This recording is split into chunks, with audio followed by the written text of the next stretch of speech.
បាទសូមគោរពជំរាបសួរពុកម៉ែបងប្អូនយាយតាភូមិទាំងអស់គ្នា Channel សួងវណ្ណីខ្ញុំបានមានរឿងនិទានមកជជូនពុកម៉ែបងប្អូនស្ដាប់តែមុននឹងចូលដល់សាច់រឿងខ្ញុំក៏សូមទោសទុកជាមុនរាល់កំហុសខុសឆ្គងឬក៏ពាក្យពេចន៍សម្ដីត្រង់ណាដែលមិនសមរម្យក៏សូមពុកម៉ែបងប្អូនខន្តីអភ័យទោសដល់ខ្ញុំបាទផងហើយលោកខ្ញុំបាទនិយាយទៅខុសឆ្គងជ្រុលពាក្យជ្រុលសម្ដីត្រង់ណាក៏អព្យាស្រ័យផងតោះកុំឲ្យខាតពេលយូរអញ្ចឹងចូលទៅដល់សាច់រឿងទាំងអស់គ្នាបងប្អូនមានបងស្រីម្នាក់គាត់ឈ្មោះថាបងស្រីនួនបងស្រីនួនគាត់ជាក្រមុំចាស់អាយុប្រហែលជា30ឆ្នាំអីចឹងទៅ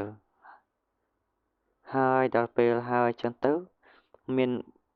បុរសចំណាស់ម្នាក់ឈ្មោះថាតាជាគាត់ជាអ្នកមេម៉ាយអត់មានកូនប្រពន្ធរបស់គាត់បានស្លាប់ចោលគាត់ជាង10ឆ្នាំទៅហើយគ្មានអ្នកណាចូលចិត្តតាជាទេបងប្អូនព្រោះតែគេដឹងថាតាជាគាត់ជាមនុស្សល្មោបកាមែនតែន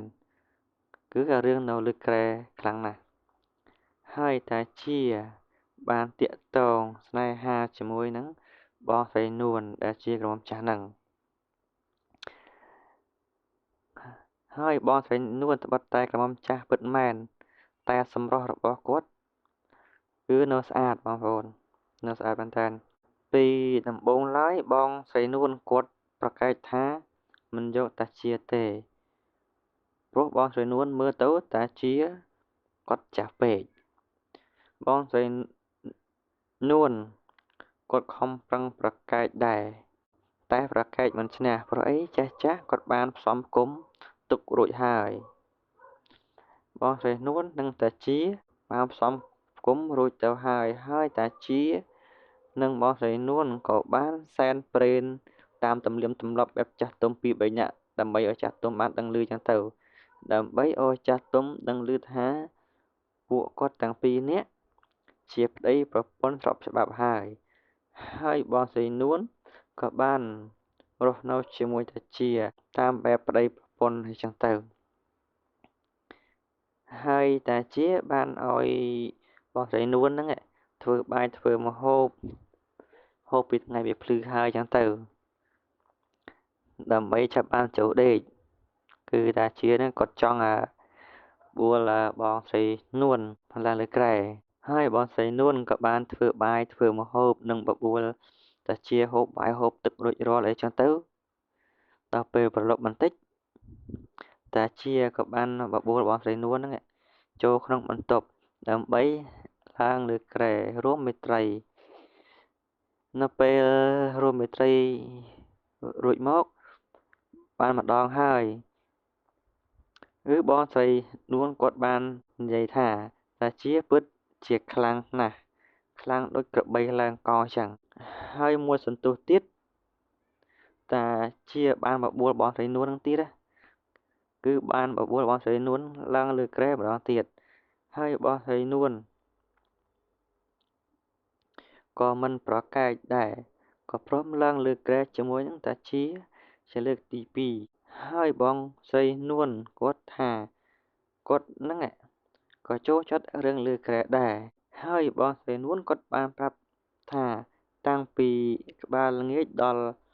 យប់បន្តិចគឺតាជាគាត់បានបបួលគាត់ហ្នឹងឡើងលើក្រែបាន4ដងហើយបងប្អូនដល់ពេលបងស្រីនួននៅជាមួយតាជាយូរទៅបងស្រីនួនបែរទៅស្រឡាញ់តាជារឹតតែខ្លាំងឡើងហើយបងស្រីនួនថាខ្លួនគាត់ហ្នឹងបែរជាចូលចិត្តតាជាទៅវិញទោះបីដឹងថាតាជាមនុស្សល្មោបកាមក៏ដោយ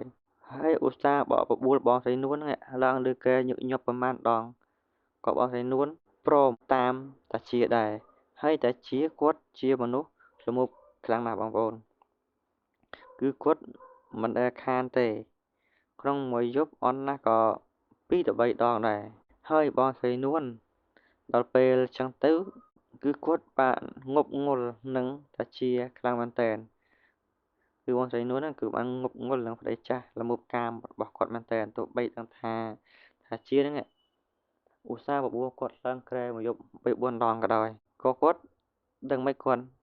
ងប់ងល់នឹងតាជាមែនទែនទោះបីដឹងថាតាជាចង់ប្រមាណដងក៏បងស្រីនួននៅព្រមឡើងលើគ្រែជាមួយតាជាដែរហើយក៏មិនរតនាចោលតាជាដែរបងប្អូនព្រោះអីបងស្រីនួនគាត់ក៏ល្មមដែរហើយតាជាគាត់ល្មមខ្លាំងគាត់មិនដែលខានទេរឹងមួយថ្ងៃមិនដែលខានទេតាជាគឺគាត់បានរហូត2 3 2 3អញ្ចឹងទៅហើយបងស្រីនួនធ្វើម៉េចចាក់បដ ாய் តាមតាជាទៅហើយងប់នឹងប្តីល្មមដូចគាត់ចឹងផងមានណាបងស្រីនួនឆ្កូមរិញរៃទៀតហើយក្នុងតែខ្លាំងដូចក្បីវត្តដើមជ័យចឹងបាទរឿងខ្ញុំដល់ទីបញ្ចប់ហើយបងប្អូនពុកម៉ែយាយតាយល់យ៉ាងណាដល់សាច់រឿងទាំងអស់នេះហើយបើសិនជាមានកំហុសខុសឆ្គងអីក៏កាន់តែអភ័យទោសដល់ខ្ញុំបាទផងបាទសូមអរគុណសូមជម្រាបលា